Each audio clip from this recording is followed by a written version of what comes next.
Hi and welcome back to Kanji Master. Today's first kanji I cannot believe we haven't studied already. Basically means private. It's also the kanji for me. The kunyomi reading here you can see. Watashi and watakushi, meaning I, me. And the onyomi reading is shi, like private. Shiritsu, like private city. Something like that. Anyway, to draw it's pretty simple. It's just 1, 2, 3, 4, 5, 6, 7. Trying to remember the story. Left hand side here we've got that very similar to the tree shape. Right hand side we've got the moo cow.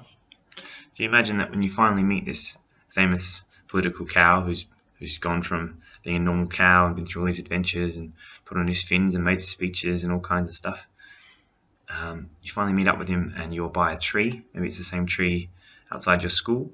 Remember that one? Outside your school.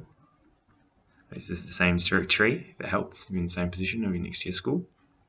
And that's where you meet the moo cow. And he says, I like you. And you say, me? You like me? That's amazing. Strange story.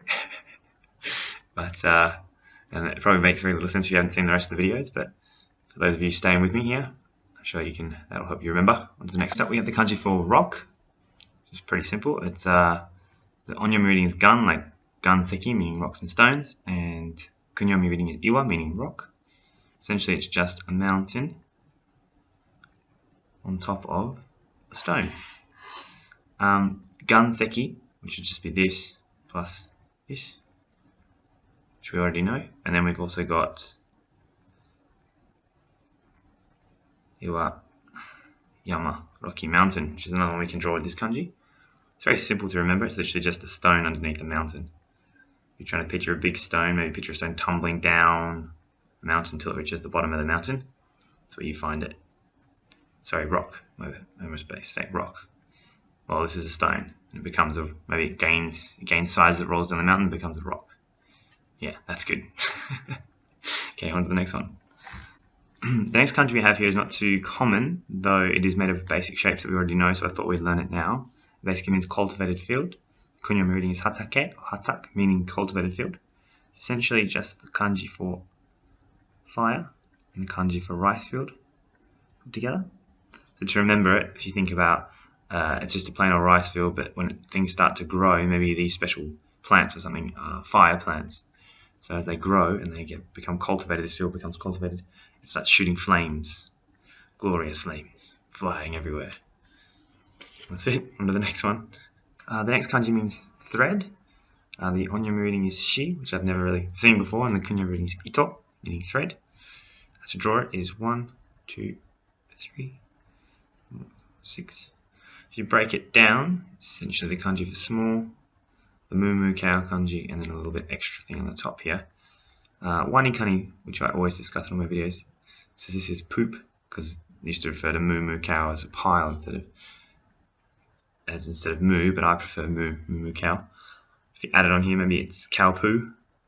I guess it sort of does look a bit like poo if you sort of, anyway, I don't know. It's actually kind of a pictograph, actually. So I've seen it written in a book like that, and then next you have like that, and then like that, and then maybe 3 strands at the bottom, and then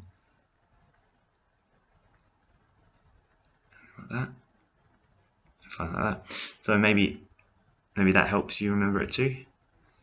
Might be one way of doing it, otherwise it's just small and then pile of poo together. Cool, on to the next one. Well, this next one is not super common as well. It does appear as an element or radical of many other more complicated kanji. The onyomi reading is shi, and kunyomi reading is uji. Uji means like clan or family lineage, and shi is just like Mr., Mrs. or something like that. So this basically means like family name, surname, or clan. To draw it is 1, 2, 3, 4. You can sort of break it down to 2 shapes, which I think is like an E, like a lowercase t, E-T. And maybe if you're trying to remember your family name, it's like E.T. phone home or E.T. phone your family. Sheep, clan or family, E.T. E.T. phone home. And that's it. On to the next one. The next kanji is the kanji for paper, made up of the elements of the kanji the previous 2 kanji we just learned. The onyomi reading is shi, same as the last kanji, and the kunyomi reading is kami, meaning paper. It's pretty simple to draw. You just do the kanji for thread, and then the kanji for family name, Mr. Something like that. If you're trying to remember this as paper, you can think that maybe you have a very rich family, and on the top of each one of your pieces of paper, you have a piece of paper here. On top of each one of your pieces of paper, your family name is written at the top in thread, like threaded, like real posh, like a wedding invitation or something. And that's how you can remember it as paper. Cool. That's it for today. Hope you'll join me again tomorrow. See you guys later.